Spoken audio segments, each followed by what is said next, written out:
26-27ನೇ ಸಾಲಿನ ಆಯವ್ಯಯವನ್ನು ಸದನದ ಮುಂದೆ ಮಂಡಿಸಲು ನನಗೆ ಸಂತೋಷವಾಗುತ್ತಿದೆ. ಪ್ರಗತಿಶೀಲ ರಾಜ್ಯದ ಜನರ ತೆರಿಗೆ ಹಣಕ್ಕೆ ಪ್ರಮುಖ ಟ್ರಸ್ಟಿಯಾದ ನಾನು ಸರ್ವರ ಏಳಿಗೆಯನ್ನು ಬಯಸಿ 17ನೇ ಆಯವ್ಯಯವನ್ನು ಮಂಡಿಸುತ್ತಿದ್ದೇನೆ. ನಾಡಿನ 7 ಕೋಟಿ ಕನ್ನಡಿಗರ ನಿರೀಕ್ಷೆಗಳನ್ನು ನಾವು ಅರಿತಿದ್ದೇವೆ. ಅವರ ಕನಸುಗಳನ್ನು ನನಸು ಮಾಡುವ ನಿಟ್ಟಿನಲ್ಲಿ ನಮ್ಮ ಸರ್ಕಾರ ಬದ್ಧತೆಯಿಂದ ಕಾರ್ಯನಿರ್ವಹಿಸುತ್ತಿದೆ. ಈ ಆಯವ್ಯಯವು ನಾಡಿನ ರೈತರ, ದಮನಿತರ, ಕಾರ್ಮಿಕರ, ಮಹಿಳೆಯರ, ಅಶಕ್ತರ, ಅಲ್ಪಸಂಖ್ಯಾತರ, ವಿದ್ಯಾರ್ಥಿ, ಯುವಜನರ, ವ್ಯಾಪಾರ ಮತ್ತು ಕೈಗಾರಿಕೋದ್ಯಮಗಳಲ್ಲಿ ತೊಡಗಿಕೊಂಡವರ ಕನಸುಗಳು ಮತ್ತು ಅವಿಶ್ವಾಸವನ್ನು ಪ್ರತಿನಿಧಿಸುವ ಜೀವಂತ ದಾಖಲೆಯಾಗಿದೆ. ಧನಶೀಲ, ಮನಶೀಲ, ತನುಶೀಲ, ಸರ್ವಮಯ ದಕ್ಕಿಂಗೆ ಕಾಂಬುದೆಲ್ಲವೂ ಶೀಲ, ಇಂತಿ ವ್ರತ ಸಂಪದವೆಲ್ಲವೂ ಆಹಾರ ಕುರಿತು ಮಾಡುವ ನೇಮ ಎಂಬುದ ತಾನರಿಯಬೇಕು. ವಚನಕಾರ್ತಿ ಅಕ್ಕಮ್ಮ.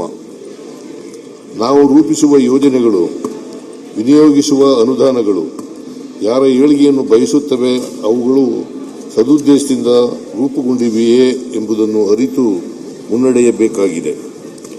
ಜನಕೇಂದ್ರಿತ ಆರ್ಥಿಕ ತತ್ವಗಳ ಮೂಲಬಿಂದು ಇದೇ ಆಗಿದೆ. ಈ ವಿಚಾರದಲ್ಲಿ ನಾವು ಸ್ಪಷ್ಟವಾಗಿದ್ದೇವೆ. ಸರ್ವೋದಯವಾಗಲೇ ಸರ್ವರಲಿ ಎಂಬ ಕವಿವಾಣಿಯು ನಮ್ಮ ಸಮಗ್ರ ಅಭಿವೃದ್ಧಿಯ ದೀಕ್ಷೆಯೂ ಆಗಿದೆ. ಕರ್ನಾಟಕವು ರಾಷ್ಟ್ರೀಯ, ಅಂತಾರಾಷ್ಟ್ರೀಯ ವಾಣಿಜ್ಯ ರಂಗದಲ್ಲಿ ಅದ್ವಿತೀಯ ಪಾತ್ರ ವಹಿಸುತ್ತಿದೆ. ಕೃತಕ ಬುದ್ಧಿಮತ್ತೆಯ ಆರ್ಟಿಫಿಷಿಯಲ್ ಇಂಟೆಲಿಜೆನ್ಸ್ ಕ್ರಾಂತಿಕಾರಕ ಬೆಳವಣಿಗೆಗಳಿಂದ ಜಾಗತಿಕ ಉತ್ಪಾದನಾ ವಿಧಾನಗಳು ದಿನದಿನಕ್ಕೂ ಬದಲಾಗುತ್ತಿವೆ. ವಿಜ್ಞಾನ ತಂತ್ರಜ್ಞಾನಗಳಲ್ಲಿನ ಹೊಸತನಗಳು ರಾಜ್ಯದ ಸ್ಥಿತಿಗತಿಗಳನ್ನು ನಿರ್ಧರಿಸುವ ನಿರ್ಣಾಯಕ ಸಂಗತಿಗಳಾಗಿವೆ. ಈ ಸಂದರ್ಭದಲ್ಲಿ ನಾವು ಬೆಂಕಿಯನ್ನು ಬೆಳಕಾಗಿಸಿಕೊಳ್ಳುವ ಸಂಕಲ್ಪ ಹೊತ್ತು ಮುನ್ನಡೆಯಬೇಕಾಗಿದೆ ಎಂಬ ಎಚ್ಚರದಿಂದಲೇ ಈ ಆಯವ್ಯಯವನ್ನು ಮಂಡಿಸುತ್ತಿದ್ದೇನೆ. ರಾಷ್ಟ್ರದ ಅಭಿವೃದ್ಧಿಯ ಸರ್ವ ಕ್ಷೇತ್ರಗಳಲ್ಲೂ ನಮ್ಮ ರಾಜ್ಯವು ಮುಂಚೂಣಿಯಲ್ಲಿದೆ. ಅತಿ ಹೆಚ್ಚು ತೆರಿಗೆ ಸಂಪನ್ಮೂಲಗಳನ್ನು ಸಂಗ್ರಹಿಸಿ ಕೊಡುವ ಪ್ರಮುಖ ರಾಜ್ಯವಾಗಿದೆ. ಹೆಚ್ಚು ಹಾಲು ಕೊಡುವ ಹಸು, ಎಮ್ಮೆಗಳಿಗೆ ಹೆಚ್ಚಿನ ಆರೈಕೆಯ ಅಗತ್ಯವೂ ಇರುತ್ತದೆ. ಅವು ಬಡವಾದರೆ ಗೋವಳಿಗನು ಸಂಕಷ್ಟಕ್ಕೆ ಸಿಲುಕುತ್ತಾನೆ ಎಂಬುದು ಭೀಷ್ಮನ ತತ್ವ. ಇದನ್ನು ಅರಿತು ಒಕ್ಕೂಟ ಸರ್ಕಾರವು ರಾಜ್ಯದ ಬೇಡಿಕೆಗಳ ಬಗ್ಗೆ ಸಂವೇದನಾಶೀಲತೆಯಿಂದ ವರ್ತಿಸಬೇಕೆಂದು ಆಗ್ರಹಿಸುತ್ತೇವೆ. ಭಾರತದಂಥ ವೈವಿಧ್ಯಮಯ ಸಂಸ್ಕೃತಿಗಳ ರಾಷ್ಟ್ರವು ಸಹಕಾರಿ ಒಕ್ಕೂಟ ವ್ಯವಸ್ಥೆಯಿಂದ ಮಾತ್ರವೇ ಅಭಿವೃದ್ಧಿ ಸಾಧಿಸಬಹುದಾಗಿದೆ. 2023ರಲ್ಲಿ ನಾವು ಅಧಿಕಾರಕ್ಕೆ ಬಂದ ಕೂಡಲೇ ಸಾರ್ವತ್ರಿಕ ಮೂಲ ಆದಾಯ ಪರಿಕಲ್ಪನೆಗಳಾದ ಗ್ಯಾರಂಟಿ ಯೋಜನೆಗಳ ಮೂಲಕ ಜನರಿಗೆ ಆರ್ಥಿಕ ಸುಭದ್ರತೆ ಮತ್ತು ಸಾಮಾಜಿಕ ಸುಸ್ಥಿರತೆ ಒದಗಿಸುವುದಕ್ಕೆ ಆದ್ಯತೆ ನೀಡಿದೆವು. ಈ ಯೋಜನೆಗಳು ಇಂದು ಕೋಟ್ಯಾಂತರ ಕುಟುಂಬಗಳ ಆರ್ಥಿಕ ಸ್ಥಿತಿಯನ್ನು ಸುಧಾರಿಸಿ ಜನರ ಕೊಂಡುಕೊಳ್ಳುವ ಸಾಮರ್ಥ್ಯವನ್ನು ಹೆಚ್ಚಿಸಿವೆ ಎಂದು ದೇಶ ವಿದೇಶಗಳ ಪ್ರಮುಖ ಅಧ್ಯಯನಗಳು ತೋರಿಸಿಕೊಡುತ್ತವೆ. ಕಲ್ಯಾಣ ಯೋಜನೆಗಳ ಜೊತೆಗೆ ಹೆಚ್ಚಿನ ಬಂಡವಾಳ ಹೂಡಿಕೆ, ಮೂಲಸೌಕರ್ಯ ಅಭಿವೃದ್ಧಿ ಮತ್ತು ದೀರ್ಘಕಾಲೀನ ಆರ್ಥಿಕ ಪರಿವರ್ತನೆಗಳತ್ತಲೂ ಗಮನ ಹರಿಸಿದ್ದೇವೆ. ಮಾನವ ಅಭಿವೃದ್ಧಿಯಲ್ಲಿನ ಹೂಡಿಕೆಯನ್ನು ನಿರ್ಲಕ್ಷಿಸಿದ ಆರ್ಥಿಕ ಅಭಿವೃದ್ಧಿಯ ಅಸ್ಥಿರ ಮಾತ್ರವಲ್ಲ, ಅನೈತಿಕವಾದುದು ಎಂಬ ಅಮರ್ತ್ಯ ಸೇನ್ ಅವರ ಪ್ರಮೇಯವನ್ನು ಅರಿತು ಜನಕಲ್ಯಾಣದ ಯೋಜನೆಗಳಿಗಾಗಿ ಹೂಡಿಕೆ ಮಾಡುತ್ತಿದ್ದೇವೆ.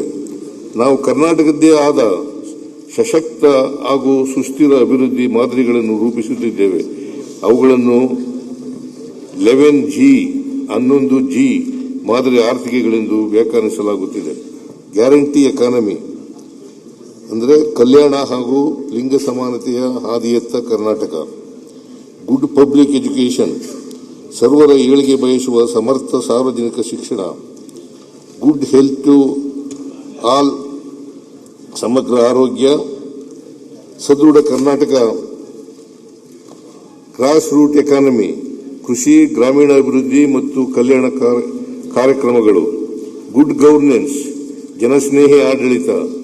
ಗಿಗ್ ಎಕಾನಮಿ, ಕಾರ್ಮಿಕ ಕಲ್ಯಾಣ ಕಾರ್ಯಕ್ರಮಗಳು, ಜಿಯೋಗ್ರಾಫಿಕಲ್ ಈಕ್ವಾಲಿಟಿ, ಪ್ರಾದೇಶಿಕ ಅಸಮಾನತೆಯ ನಿವಾರಣೆ, ಗ್ಲೋಬಲ್ ಟ್ರೇಡ್ ಎಕಾನಮಿ ಅಥವಾ ವ್ಯಾಪಾರ ಮತ್ತು ಕೈಗಾರಿಕೆ ವೃದ್ಧಿ. 9. ಗ್ಲೋಬ್ ಟ್ರೋಟಿಂಗ್ ಎಕಾನಮಿ, ಪ್ರವಾಸೋದ್ಯಮ ಆರ್ಥಿಕತೆ, ಗ್ರೀನ್ ಎಕಾನಮಿ, ನವೀಕರಿಸಬಹುದಾದ ಇಂಧನ ಸೇರಿದಂತೆ ಪರಿಸರ ಪೂರಕ ಆರ್ಥಿಕ ಚಟುವಟಿಕೆಗಳು, ಗ್ರೋಯಿಂಗ್ ಅರ್ಬನ್ ಎಕಾನಮಿ, ನಗರ ಕೇಂದ್ರಿತ ಸುಸ್ಥಿರ ಆರ್ಥಿಕತೆ. ಈ ಆರ್ಥಿಕ ಪ್ರಮೇಯಗಳನ್ನು ಆಧಾರವಾಗಿಟ್ಟುಕೊಂಡು ನಾವು ನಾಡಿನ ಅಭಿವೃದ್ಧಿ ರಥವನ್ನು ಮುನ್ನಡೆಸುತ್ತಿದ್ದೇವೆ. ಈ ಪ್ರಮೇಯಗಳು ಹೇಗೆ ಕರ್ನಾಟಕದ್ದೇ ಆದ ಅಭಿವೃದ್ಧಿ ಮಾದರಿಯನ್ನು ವ್ಯಾಖ್ಯಾನಿಸುತ್ತವೆ ಎಂಬುದನ್ನು ಆಯವ್ಯಯದ ಇಲಾಖಾವಾರು ಖಂಡಿಕೆಗಳಲ್ಲಿ ಗಮನಿಸಬಹುದಾಗಿದೆ. ಕರ್ನಾಟಕದ 45ಕ್ಕೂ ಹೆಚ್ಚಿನ ಉತ್ಪನ್ನಗಳಿಗೆ ಜಿಐ ಮಾನ್ಯತೆಗಳು ದೊರೆತಿವೆ.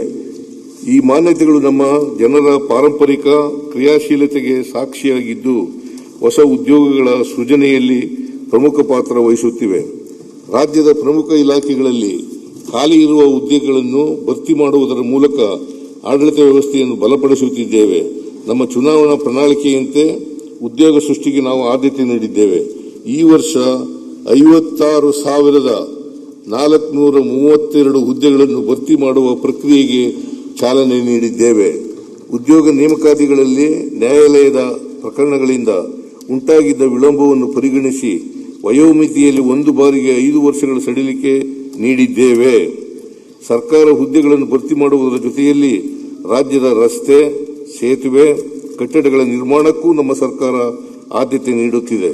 ಇಲಾಖಾವಾರು ನೀಡುವ ಅನುದಾನಗಳನ್ನು ಹೊರತುಪಡಿಸಿ ಕಳೆದ ವರ್ಷ ರಸ್ತೆ ಮತ್ತು ಮೂಲಸೌಕರ್ಯ ಅಭಿವೃದ್ಧಿಗಾಗಿ ಮುಖ್ಯಮಂತ್ರಿ ಮೂಲಸೌಕರ್ಯ ಅಭಿವೃದ್ಧಿ ಕಾರ್ಯಕ್ರಮವನ್ನು ಜಾರಿಗೊಳಿಸಿ 8,600 ಕೋಟಿ ರೂಗಳ ಕಾಮಗಾರಿಗಳನ್ನು ತೆಗೆದುಕೊಳ್ಳಲಾಗಿದೆ. ಇದರ ಎರಡನೇ ಹಂತವಾಗಿ 26-27ನೇ ಸಾಲಿನಲ್ಲಿ 4,000 ಕೋಟಿ ಮೊತ್ತದ ಕಾಮಗಾರಿಗಳನ್ನು ಕೈಗೆತ್ತಿಕೊಳ್ಳಲಾಗುವುದು. ವಸತಿ ರಹಿತರಿಗೆ ಮನೆಗಳು, ನಿರುದ್ಯೋಗಿ ಯುವಜನರಿಗೆ ಸ್ವಯಂ ಉದ್ಯೋಗಗಳನ್ನು ಕಲ್ಪಿಸಿಕೊಡಲು ಹೆಚ್ಚಿನ ಪ್ರಾಮುಖ್ಯತೆ ನೀಡುತ್ತಿದ್ದೇವೆ. ಹವಾಮಾನ ಬದಲಾವಣೆಯಿಂದ ಉಂಟಾಗುತ್ತಿರುವ ತಲ್ಲಣಗಳನ್ನು ನಿಭಾಯಿಸಲು ಸೂಕ್ತ ಕಾರ್ಯತಂತ್ರಗಳನ್ನು ರೂಪಿಸುತ್ತಿದ್ದೇವೆ. ಪ್ರಾದೇಶಿಕ ಅಸಮತೋಲನ ನಿವಾರಣೆಗೆ ಮತ್ತಷ್ಟು ಹೆಚ್ಚಿನ ಆದ್ಯತೆ ನೀಡುತ್ತಿದ್ದೇವೆ. ಪ್ರೊಫೆಸರ್ ಎಂ ಗೋವಿಂದರಾವ್ ಸಮಿತಿಯ ಶಿಫಾರಸುಗಳಿಗೆ ತಾತ್ವಿಕ ಅನುಮೋದನೆ ನೀಡಲಾಗಿದೆ. ರಾಜ್ಯ ನೀತಿ ಮತ್ತು ಯೋಜನಾ ಆಯೋಗ, 5ನೇ ಹಣಕಾಸು ಆಯೋಗ, ಆಡಳಿತ ಸುಧಾರಣಾ ಆಯೋಗಗಳ ಶಿಫಾರಸುಗಳನ್ನು ಪರಿಶೀಲಿಸಿ ಅನುಷ್ಠಾನಗೊಳಿಸಲು ಬದ್ಧರಾಗಿದೆ.